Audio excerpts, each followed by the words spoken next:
didn't have the training or the background for something. You know, they got highly technical. But fortunately, the German scientists were there. I knew von Braun, and I knew Hermann Obert. Obert was a man that said we've been helped. But we had to keep it quiet to protect our budget, protect our organization. For doubters, there is also the issue of Corso's rank. A lieutenant colonel, some argue, wouldn't be running things as Corso claimed he was. I think an indication of his value to the military would have been given by the fact that he was not a full colonel, despite all his years in service. But others stand by Corso's assertions, particularly those who say they're familiar with the way the U.S. military functions. Back in those days, you know, a lieutenant colonel had a lot more authority and position than a lieutenant colonel today has. And even today, you've got lieutenant colonels doing quite a bit of the important tactical and even strategic planning and operation. The History Channel contacted the military contractors Corso claims to have worked with, and all say there was no. But Corso's supporters say there is no paper trail for a very good reason.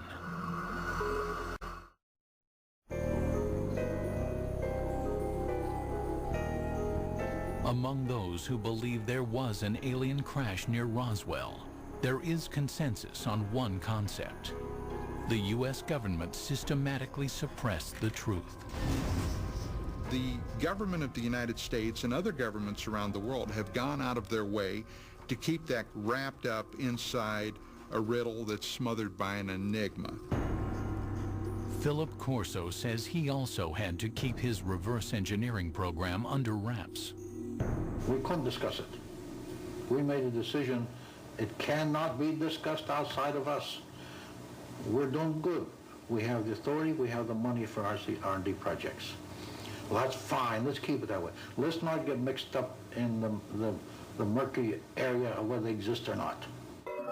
As for Corso's contributions to the advancement of science, skeptics say that the technology he claimed to have pushed forward was ready to emerge anyway.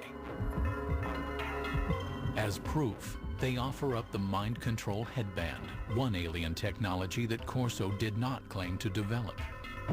Today, it's well on its way to becoming a reality without his help. Since the 1970s, scientists have been experimenting with using EEG readouts of brainwaves to provide feedback and change behavior.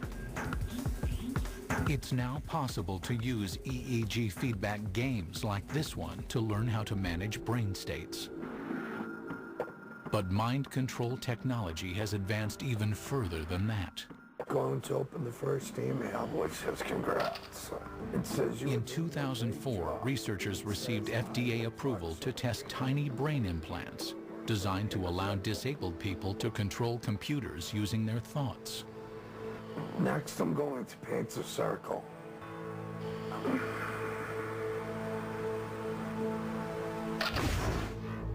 UFO researchers say the government's supposed cover-up may forever obscure the facts of Roswell, and therefore also obscure the truth about whether alien technology played a supporting role in the development of fiber optics, super strong fabrics, lasers, integrated circuits, or battle-ready image enhancement.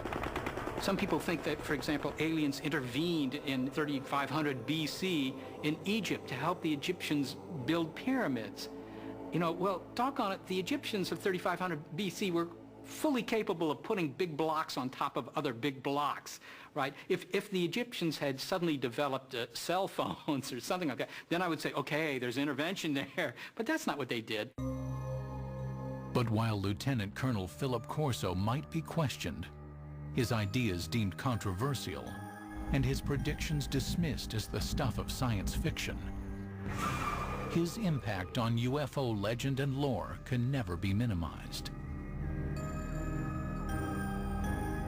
The military, the Pentagon, the government of the United States does not give that type of authority to a loose cannon. This man was highly regarded, highly respected. At my age, what do I have to lose? I have to let my grandchildren and my children know this, because how long will I be around yet? And when I go, it goes with me. There must have been many days that Philip Corso said to himself, why me? Why do I have this information? And again, I think that's one of the things that probably plagued him for so many years. It's pretty difficult to keep a secret like that within yourself. Even today, only 10% of the story is told, my father says. The rest is classified.